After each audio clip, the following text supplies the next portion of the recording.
אתם מאזינים לא עוצרים באדום. שלום וברוכים הבאים לפודקאסט לא עוצרים באדום. הפודקאסט שנותן גז שכולם לוחצים על הברקס. וכרגיל נדבר על הכל מהכל, עם נגיעות של זוגיות, מה שמוביל אותנו לאורח שלנו שחזר בפעם השנייה. נכון, אפשר לומר? אפשר לומר. מורדי אמרוסי, חבר יקר מאוד לליבי. חבר מהתיכון, מהפנימיה. ספר לנו עליך, אתה רוצה להציג את עצמך? יש טעם להציג? אני חושב שכבר הצגתי את עצמי בסרטון הקודם. 5 מילים. בפודקאסט שלך, אבל בגדול, סטודנט לעבודה סוציאלית, נשוי באושר, ברוך השם. ממש מעניין אותי תחום של הזוגיות. עוד כבר, מה אגיד אפילו שהפנימיה שלנו. וממש מעניין אותי, וזה למה גם הלכתי ללמוד עבודה סוציאלית, ואז משם תואר שני גם אני מצפה, ולהתמקד בעניין הזוגי. בעזרת השם, יום יבוא ואני אהיה מטפל זוגי. הלוואי, אני מחזיק לך אצבעות ואתה חד ושנית בדרך לשם, אתה לקראת הסוף אפשר להגיד. לקראת הסוף של השלב הראשון, כן. נכון, יש עוד כמה שלבים מבחינתי עד שאני אפתח את הקליניקה. אבל זה באמת הסיבה שהתעכבתי עם זה כל כך, כי יכולתי פשוט ישר, עוד שלפני 3 שנים שהעליתי סרטונים, היו כאלה שרצו לפגוש איתי, עצרתי את זה, כי אמרתי, אוקיי, אני לא ברמה שאני יכול עכשיו לשבת מול בן אדם ולייעץ לו ולקחת על זה אחריות. כאילו, הכל זה נטו ניסיון אישי שלי וכמה ספרים שקראתי. ולכן הלכתי לעשות תואר, שדרך אגב זה תואר כללי, זה לאו דווקא תואר שמתמקד בזוגיות. זה תואר שהוא משפחתי, קהילתי, הכל, אבל התואר השני אני מקווה שהוא יתמקד בזה. כאילו לאט לאט יצטמצם וילך יותר לכיוון שאתה רוצה. בדיוק, ושם אני חושב שבאמת אני יכול לבוא לידי ביטוי ובאמת לעזור לאנשים ולקחת את זה אחריות במילים שאני אומר, ולא רק בחור שקצת מבין בזוגיות והיה לו התנסות טובה בחיים. אז הקונספט שלנו הוא כזה, כל אחד מגיע עם נושא, כל נושא מקבל בערך 15 דקות, ואנחנו יוצאים לדרך, ומאחר ואתה האורח שלנו להיום, אז אתה מתחיל. אוקיי, אני תמיד אשמח להתחיל. אני רוצה לדבר דווקא היום על קינה בזוגיות. קינה בין בני זוג. מה אתה חושב? שאני אומר לך את המילה קינה, בזוגיות כמובן. מה אתה חושב? לא יודע, אולי משהו בריא כזה בין בני זוג? יש שיגידו גם לא בריא, יש מוגזם, יש לוחץ, אבל יש כזה גם משהו טוב, לא? משהו ששומר על רענון, אתה מסכים איתי? כן, במובן מסוים, כן, יש בזה משהו של רענון. זה ממש תלוי אנשים. יש אנשים שיכולים לקחת את הקינה למצב אובסס. שזה לא בריא. שזה לא בריא. והצד השני, גם אוטומטית, זה משפיע עליו, שהוא לא אובססיבי, אבל אליו היו אובססיביים. ואז הוא נהיה סוג של אנטי. ואז נניח והזוג הזה נפרד, והוא מתחיל מערכת יחסים, והבת זוג השנייה יש לה קינה בריאה לחלוטין, אז הוא עם אנטי, והוא ממש קשה לו. כי האקסיט הייתה אובסס. אז בגדול מה שאני אומר לגבי קינה, כמו שאמרתי לפני כן, קינה היא דבר מאוד בריא. זה נשמע מוזר, אבל זה מאוד בריא. כי קינה זה מראה אכפת לי. בדיוק. אכפת לי. אם עכשיו נגיד סתם, אני לא נעים לי שהבת זוג שלי, נגיד, שהיא אומרת שלום לידידים שלה, נותנת להם נשיקה בלחי, אז זה אומר שאכפת לי מהבת זוג שלי ומהקשר שלה עם דברים אחרים. אוקיי? זה מראה כבר אכפתיות. אכפתיות זה מראה שיש רצון כלשהו עם הפרטנר. אוקיי? ואני חושב שצריך להיות קינה הדדית ובערך באותה רמה. זה לא מחייב שתמיד יהיה באותה רמה, כי לפעמים הבן זוג הוא יותר קנאי, או שהבת זוג יותר קנאית, אבל בערך אני חושב שצריך להיות באותה רמה, כדי שלא יהיה פערים מבחינת האפשרויות. איזה מין אתה חושב שיותר קנאי, הגברים או הנשים? וואו, אני חושב... כאילו יש מה צריך, כאילו מה שהאידיאל שכולנו רוצים, ויש מה שקורה בפועל. אני חושב שנשים הן יותר קנאיות ביום-יום, בדברים הקטנים של היום-יום, שכאילו מה זה, הסתכלת כאן, הייתה שם בחורה, הסתכלת, כל מיני דברים כאלה. וגברים הם יותר קנאיים מבחינת התגובה שלהם למקרים קיצוניים. דוגמה. שכאילו, נגיד עכשיו, אם גבר בא, התחיל איתך, ואת לא בדיוק העברת לו שאת לא בזוגיות, וכביכול המשכת את השיחה, כביכול יש כאן משהו פתוח. נהנית מזה אפילו. אז מה? כאילו נהנית מזה אפילו. או נהנית מזה אפילו שפתאום את עדיין אטרקטיבית.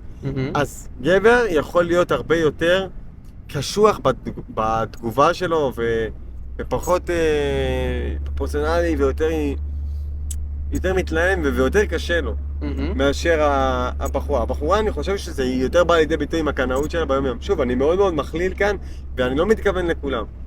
בכלל, אני לא מתכוון לכולם. אבל אני אומר, מה שקורה ביום יום, זה מה שקורה בסופו של דבר. שאנשים הם יותר נתפסות על היום יום. תסתכל סתם, קח ריב של קינה ביום יום של זוגיות רגילה, תשים לב שזה כנראה האישה משהו על הגבר.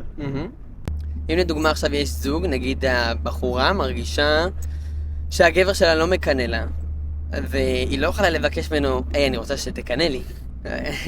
אבל זה כן משהו שבריא וכן משהו שצריך להיות בקשר אפילו במידה מאוד מאוד קטנה. אני לא חושב שאין זוג שהוא לא, כאילו, שלפחות שלא היה רוצה שירגישו כזה של אתה צריך אותי, אתה רוצה שאני אהיה שם בשבילך עד הסוף, שאני שלך ב100%. יש משהו שאפשר לעשות, לגרום לצד השני לקנא. זה קצת מוזר להגיד, כי עוד פעם, אי אפשר לבוא לבן זוג או לבת זוג להגיד לה, תקנא לי. אוקיי, זה יישמע מצחיק, אבל דרך אגב, מישהי איתי בכיתה, כן אמרה לי שבא לפרטנר שלי לא מקנא לי. כאילו, הבן זוג שלי לא מקנא לי. וזה מפריע לה? ממש מפריע לה, מטריף אותה. ברמה שאומרת לו, מה, אני זוג גברים, אתה לא מקנא לי? לא, אני סומך עליי. מה, אתה לא... זה ממש מטריף אותה. היא רוצה שהוא יקנא. היא רוצה שיקנא. עכשיו אני אגיד לך מה. אני חושב שיש שתי סוגים של אנשים שלא מקנאים, אולי אפילו 3. יש בן אדם שהוא לא מקנא, כי לא אכפת לו. כי לא אכפת לו ממנה. לא אכפת לה אם היא מפלרטטת, לא אכפת לה אם היא מתחילה, לא מעניין אותו. אוקיי? זה סיבה אחת. היא הכי גרועה ואליה אנחנו לא מצפים. יש סיבה שנייה, שהוא סומך עליה ב100%. שזה טוב וזה בסדר. זה בריא וזה בסדר גמור. אבל? ויש את הזה האחרון שהבת זוג, פשוט באופי שלה, היא לא עושה דברים שגורמים לגבר לקנות. כאילו, אם היא תופס מרחק מכל הגברים, ואם בכלל אין לה אינטראקציה עם גברים, כאילו, אני אומר, נגיד סתם, תיקח נגיד את הציבור החרדי, הקלאסי, לא נדבר על אנשים ספציפיים, כאלה שהם כל הזמן סביב המין שלהם, שהגברים, הגברים, אנשים. אין כמעט את העניין הזה של הקינה, הוא לא בא לידי ביטוי בשיח, כי בסופו של דבר הבחורה היא סביב בית ספר שכולם שם בנות ומורות ומנהלות ותלמידות שכולם בנות, ואותו דבר הגבר בכולל שכולם שם גברים. אז מה שאני אומר זה שזה יכול להיות 3 האופציות האלה לפי דעתי, או שפשוט אין סיבה שיקנא, או שהוא סומך עליה, או שלא אכפת לו. כאילו אתה אומר לטנגו צריך 2, זאת אומרת אין זה מישהי באה לך ואומרת חבר שלי או בן זוג שלי לא מקנא בי, זה לא רק הוא, זה בעצם גם את, זאת אומרת יש משהו שאת עושה, או שיש בך משהו שאת לא עושה אפילו, או שמה שאת לא עושה, כן? שקשור אלייך, שגורם לו לא לקנא. כאילו, יש גם כאלה שמדישים, אני חושב, אבל זה עד גבול מסוים. כי את לא הבאת לו סיבה לקנא. אני יכול לומר על עצמי שאני לא קנאי. כי אני יכול לומר בפה מלא. בכלל? עכשיו זהו, המילה בכלל זה מילה שנכנסת אם יש סיבה או אין סיבה. כי אמרנו שזה כן צריך שזה יהיה בזוגיות. זהו, אם יש סיבה או אין סיבה. נגיד אשתי בלימודים, יש סביבה גברים. לא מזיז. לא מזיז, אני סומך על אשתי, אני יודע מי, אני יודע מה אנחנו. לא מזיז לי, אני בכיתה, רוב הכיתה שלי בנות. ואני אומר לך, ברמה של 95% מהכיתה בנות. ובנות גילי. סומכת עליי. רגע, ואתה ואשתך שומרים נגיעה? אני ואשתי? כאילו, מגברים ומנשים, לא אחד אני משתדל. אני יכול לומר לך שאני משתדל לא ליזום את החיבוקים, את הזה. זאת אומרת, אם באים, אני לא קר. לא, אין מצב. גם כאילו אני די מזמין. כאילו, אני לא עכשיו מראה שכאילו אל תפני אליי. אם מישהי תבוא לתת לחיבוק, אני כן אתן לה. אבל אני לא מהאלה שמגיעים לכיתה וישר מחבקים את... אולי שתירבה כן. אבל כאילו היום שאני נשוי לא, אשתי מה שידוע לי, שהיא כן שומרת נגיעה, אלא אם כן בן אדם בא אליה ממש וכביכול כבר עם חיבוק כמו כולם, אז כאילו היא לא להביך אותו. כאילו מה שהיא אמרה לי שהיא כן שומרת, תמיד זה לא משהו שאני כל כך... לא בראש. כן, אני מאוד מאוד סומך על אשתי. והיא לא עושה משהו שיגרום לי לפקפק באמון שלי אליה. ולכן זה נשאר באותה עמדה. אוקיי, סיטואציה, אתה מוכן? אני מוכן. אתה ואשתך עכשיו יוצאים לסוג של בר, אפשר להגיד בר? כאילו נכון? אתה יוצאים לבר, אתה רגע הולך לשירותים, אתה חוזר, אתה רואה את אשתך, מישהו מדבר עם אשתך. זאת אומרת, זה לא משהו שהיא יזמה, מישהו שהוא יזם, בא ומדבר איתה, לא עכשיו מגזים, אבל בא ומדבר ומצחקק.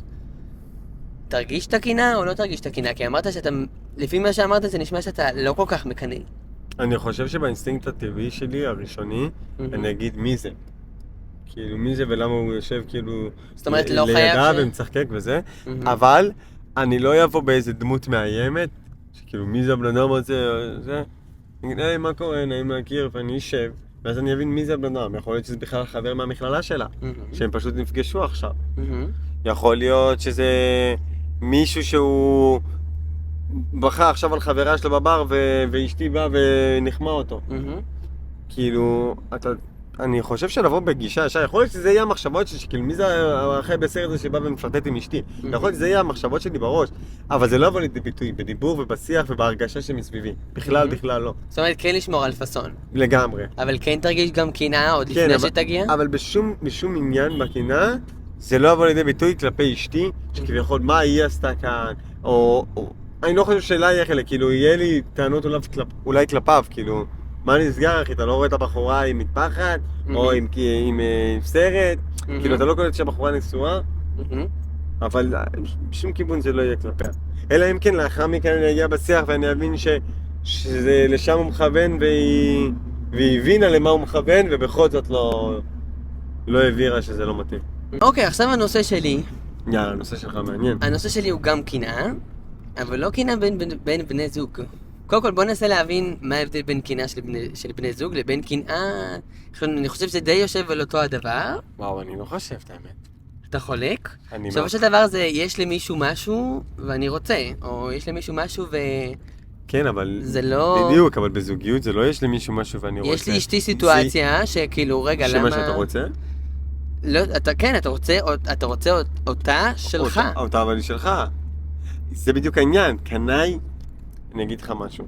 רגע, יש סיבה שזה באותו שם. נכון, כי אני חושב שיש שם, זה מתחלק אבל, בין קינה רגילה, ששם זה קינה שאנשים מקנים שיש למישהו משהו שלהם אין.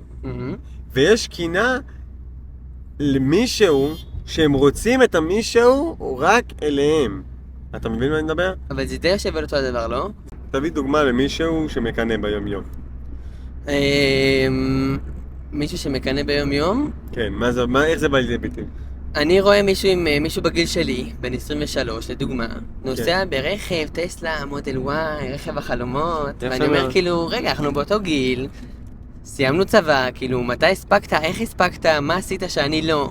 זה מחשבות שעולים לכולנו לראש, האם זה בריא או לא? בסדר, לשם נגיע, אבל אתה מבין, אתה מקנה במישהו שיש לו משהו שלך אין. לעומת זאת, בקינה וזוגיות, יש לך כבר את הפרטנר, הפרטנר הוא שלך, אתה פשוט רוצה אותו רק לעצמך.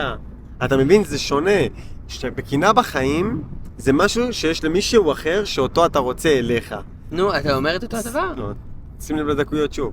קינה קלאסית בחיים, זה קינה שאתה רואה למישהו, שיש לו משהו, ואתה רוצה את המשהו הזה אליך.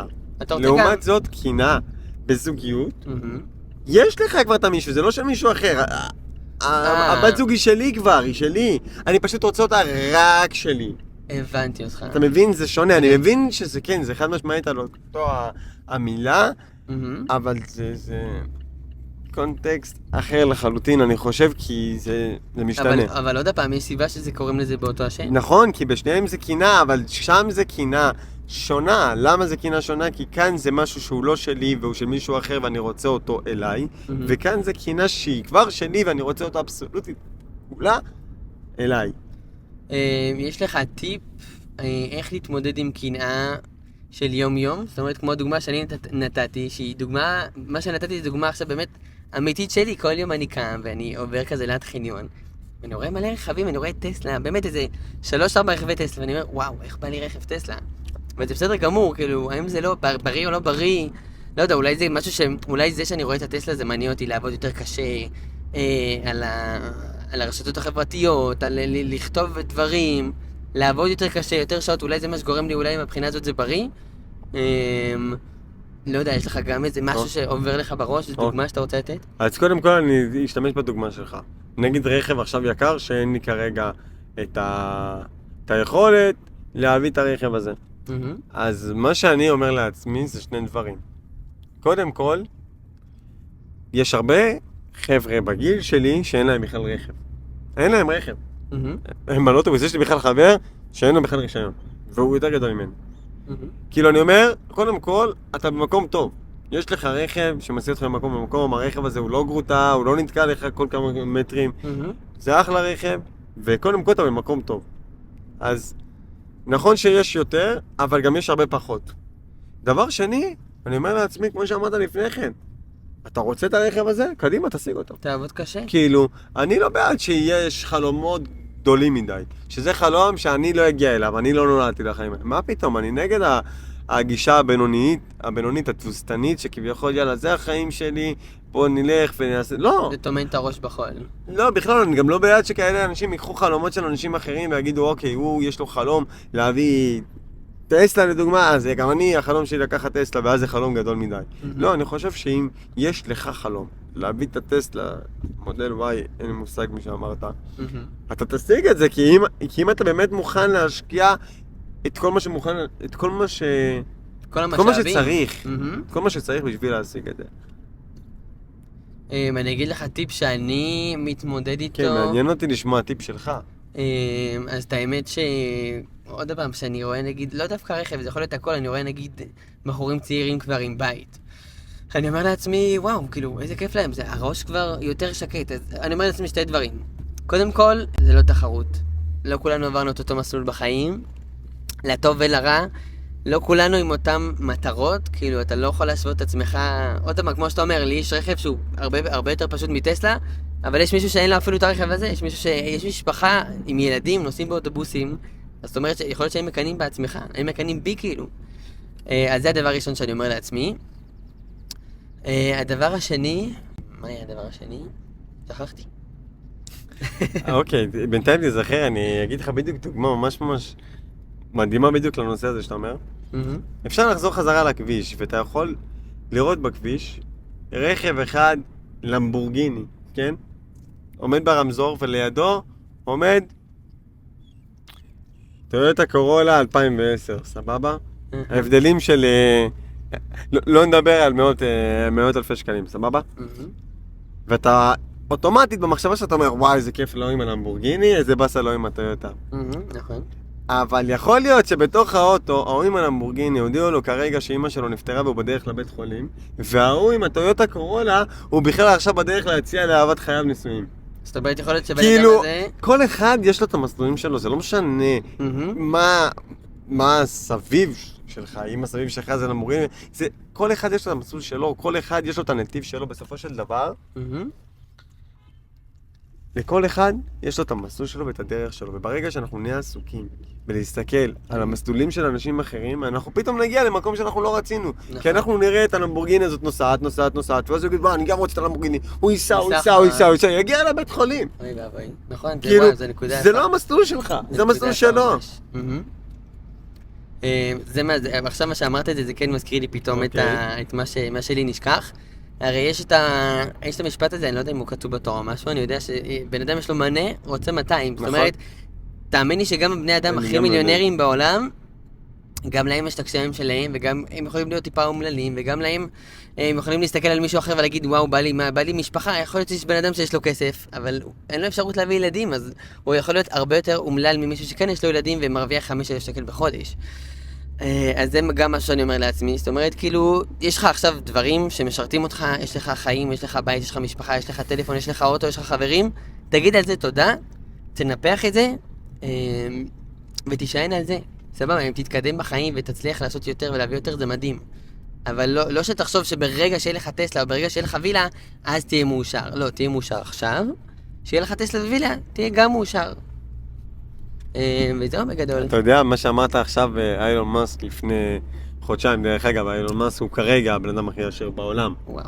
והוא פרסם בטוויטר שלו לפני בערך חודשיים, אם אני לא טועה, משפט שאומר, האדם שאמר שכסף לא קונה אושר, ידע על מה הוא מדבר. נכון, ראיתי, זה נכון. ואתה קולט שהבן אדם יש לו מעל 800 מיליארד. יכול לקנות את כדור הארץ, כאילו. תקשיב, זה מטורף, שבן אדם כזה אומר משפט כזה, זה... כאילו חד משמעית, אני אגיד משפט מנגד, אני אגיד, אני מעדיף לבכות בלמבורגיני, מאשר לבכות על מזדה, אבל יש משהו במה שהוא אומר. נכון, וואו, זה מכניס אותך הרבה יותר כאילו למציאות, כי אתה לא רואה אנשים מפורסמים או עשירים שכל הם מדברים על הקשיים שלהם, ושמישהו ככה משקף לך, מדבר בשקיפות, זה פתאום מכניס אותנו למציאות, קצת יותר לפרופורציות. חד משמעית, אבל זה לא הדבר הכי חשוב. כאילו באמת כסף זה לא הדבר הכי חשוב שיש לנו בעולם. נכון, זה כן משהו לא יודע, מרגיע הייתי אומר חשוב. הוא חשוב, אני לא אגיד שהוא לא חשוב, הוא חשוב, אבל אי אפשר להשעין את כל השמחת חיים שלנו, כל ה... לא, אנחנו לא יכולים להיות תלויים בזה. בדיוק, אי אפשר להשעין הכל על כסף. עם כל הקושי שבזה, כי היום כל דקה, כל רגע, לפחות אני חושב שגם רוב העולם נראה לי חושבים על כסף. איך אני אסע, איך אני אשלם את הדלק, איך אני אקנה אוכל. כי כשאין לך כסף, קשה לך כמעט כל הדברים. קשה לך בזוגיות, קשה לך להוציא למקומות, קשה לך בעבודה, קשה לך עם הילדים, קשה לך... משק בית, הכל. קשה לך ביום, אין לך זמן דרך אגב לנשום, לחשוב על המטרות שלך, כי אתה צריך לעבוד, וכשאתה חוזר מהעבודה, אתה מגיע ואוכל והלף לישון, למה ממוחרת אתה קם מוקדם. ופשוט אין לך רווחה. אין לך זמן להיות עם עצמך, לחשוב עם עצמך. ולכן כל העניין הזה, כסף הוא נותן לך את המקום שלך להיות עם המשפחה שלך, להיות עם האנשים החשובים, ולתת לך את הזמן ואת הכסף לעשות את הדברים החשובים. כסף זה דבר מאוד מאוד חשוב. פשוט אני לא חושב שהוא הכי חשוב. אני מבין אותך ממש, אתה צודק. אני מסכים איתך ממש, יותר נכון. גם אני. אני לא רוצה שאנשים יחשבו שאם הם עכשיו מקנים לבן זוג, אז וואי, הוא רעיל וזה. אני כן חושב שהרבה מזה, אם זה בצורה אובססיבית, זה נובע, אני חושב, מחוסר ביטחון. כן? כן. מה, כל קינה בבן זוג? לא, אני לא מכליל. אני אומר, הרבה מזה אני חושב שזה נובע חוסר ביטחון בבן זוג או חוסר לא, ביטחון עצמי? לא, בעצמה. עצמי, כן. בעצמה. דווקא חוסר ביטחון בבן זוג גורם להרבה פחות קינה. כי הוא אומר, מי ישים עליו בכלל? אתה מבין? אני חושב תאמן בחוסר ביטחון עצמי. חוסר ביטחון עצמי שהבן אדם אומר, וואו, וואלה, היא שווה רצח. מי אני בכלל? בטח בחוץ דברים מתחילים איתה וזה, ישר הולכת אליהם כי וואלה, אני כלום בשום דבר. כאילו הוא מוריד מעצמו והוא אומר לא שווה לנסות. בדיוק. ואתה יודע, לפעמים זה יכול לבוא, אני מכיר את זה תמיד יותר עם בחורות, אבל לא בהכרח יכול להיות שיש את זה גם הרבה עם גברים, שברוב שהבחורה נגיד יש לה חוסר ביטחון, והיא מקנה בגבר שלה, והיא מפחדת שעכשיו הוא הולך לעבודה ויש שם בנות, והיא אומרת, מה, והוא כל כך טוב ואני כל כך גרועה, אז היא פשוט עסוקה בלהוריד אותו, במקום זה, יא אפס, מי אתה בכלל? אתה כלום בשום דבר, ולמה? בשביל שהוא יחשוב שגם הוא אפס, והוא יכול להיות ברמה שלה, והוא לא ברמה של אותם בחורות, ברמה יותר גבוהה, אתה מבין? ולקח לי זמן להבין את הדבר הזה, אבל זה עצוב שזה מגיע לזה. יצא לי פשוט להכיר זוגיות מאוד מאוד מקרוב, וירדתי לשורש לעניין עם הבחורה, ואני בכל זאת הבנתי את זה ממנה. זאת אומרת, היא מורידה לו את הביטחון. בשביל שכביכול... יבין שהוא כביכול... לא ברמה של הבנות. לא ברמה של הבנות, אלא ברמה, והיא כביכול עושה לו טובה שהיא איתו. כן. וואו, לא חשבתי על זה אף פעם, אבל אתה יודע, לרוב הדברים כאלה לא קוראים בצורה מודעת. זה בצורה תת-מודעת, בצורה שכביכול הישרדותית, שהיא רוצה להישאר איתו פשוט, אז היא עושה דברים... מניפולציות? כן, אוטומטיות. מניפולציות בדיוק, תת-מודעות, כי זה לא באופן מודע, היא אוהבת אותו, היא לא רוצה לעשות לו רע, היא לא רוצה שיוריד את הביטחון עצמי, היא לא רוצה להשפיל אותו, אבל... משהו הישרדותי מבפנים. כן, שהיא רוצה אותו, אתה מבין? שוב, זה רעיל לחלוטין, אין מה לייפות בזה. אבל היא לא מודעת לזה. לסיכום, נראה לי שקנאה זה דבר טוב ולא טוב, כמובן כמו שאמרנו במינון, אבל גם אם זה קורה, למנף את זה למקומות טובים. זאת אומרת, אתה מקנא בבת זוג שלך כי אתה רוצה שהיא תישאר איתך, כי אתה רוצה שהיא תהיה חלק ממך, כי אתה רוצה להראות לה סוג של אהבה כלפיה, סוג של חיבה, סוג של כאילו, את שלי ואני שלך. ואם זה קנאה של יום-יום, אז גם לומר, זאת אומרת, אני רוצה טסלה, אז אני אעבוד יותר קשה בשביל זה, אבל פה זה יעצור. לא ללכת למקומות רעילים, לא להתמרמר, לא להגיד לעצמי למה אני לא כמוהו, כל אחד במסלול שלו. אני חושב שבשני המקרים, גם בקינה שאתה דיברת עליה וגם בקינה שאני דיברתי עליה, הפתרון זה תקשורת. פשוט כאן זה תקשורת בין בני זוג, שפשוט ידברו על הקינה ומאיפה זה נובע ולמה הם עושים את זה אחד לשנייה. וגם בקינה שלך, זה גם פשוט תקשורת עצמית. להיות מודע. להיות מאוד מאוד פרופורציות. כנה עם עצמך ולומר, אני מקנה בו, אוקיי? לא לומר, אני שונא אותו וזה, אני מקנה בו. נקודה. עכשיו, מה עושים עם הקינה? למה אני קנה בו? כי יש בו משהו שלי אין. האם אני רוצה את המשהו הזה בכל מחיר, או האם אני לא רוצה להפסיד את מה שהוא הפסיד בשביל להשיג את המשהו הזה. אתה מבין? אני חושב שבשניהם זה הפתרונות זה תקשורת. ועל זה כבר נדבר, אני חושב, בפרק הבא. אולי. אולי לא. טוב, אז תודה רבה לכל מי שצפה או צפתה, האזין או האזינה. תודה רבה למורדי, האורח היקר שלנו שהגיע. תודה רבה לדניאל שהריח אותי. כמובן, בשמחה, תמיד. וזהו, נתראה בפודקאסט הבא. ביי. ביי ביי.